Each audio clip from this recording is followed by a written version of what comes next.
Okay, now from this set of preferences, we can construct the decision table, the game table that Hank and Ike are in, and show that it has the properties of a clash of wills.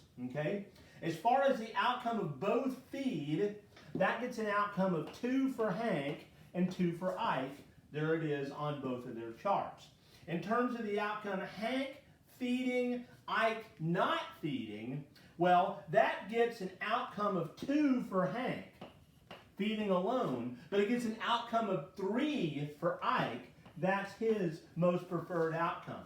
With regard of the combination of strategies, Hank doesn't feed, Ike feeds. That's Hank's most preferred outcome. Ike feeds alone, and it's Ike's second most preferred outcome of feeding alone. And finally, the outcome of don't gets an outcome of 1, and that would be the worst possible outcome for the two of them. Now, notice that this has the structure of the prisoner's dilemma, of the clash of wills. These 2 points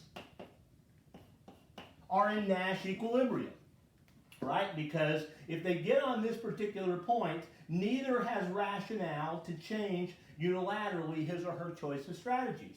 By changing, Hank would go from 3 to 2. He certainly wouldn't want to do that. And by changing Ike from here, Ike would go from 2 to 1. And Ike certainly wouldn't want that. Similarly here, if they get on this point, Hank would not choose unilaterally to change, to go from 2 to 1, but neither would Ike to change to go from 3 to 2. So these 2 points are in Nash equilibrium.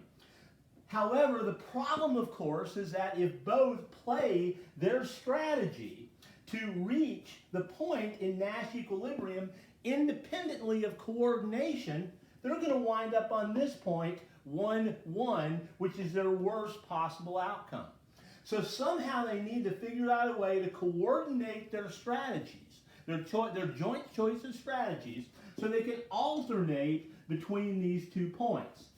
Like we talked about with the the power outage example on the last homework assignment, maybe they'll say, hey, on Monday, Wednesday, and Friday, I'll feed and you do it on those days, or however, but they need to jointly come up with some kind of set of strategies so they can alternate between these 2 points and avoid hitting this point by both playing for their strategy to get their most preferred outcome.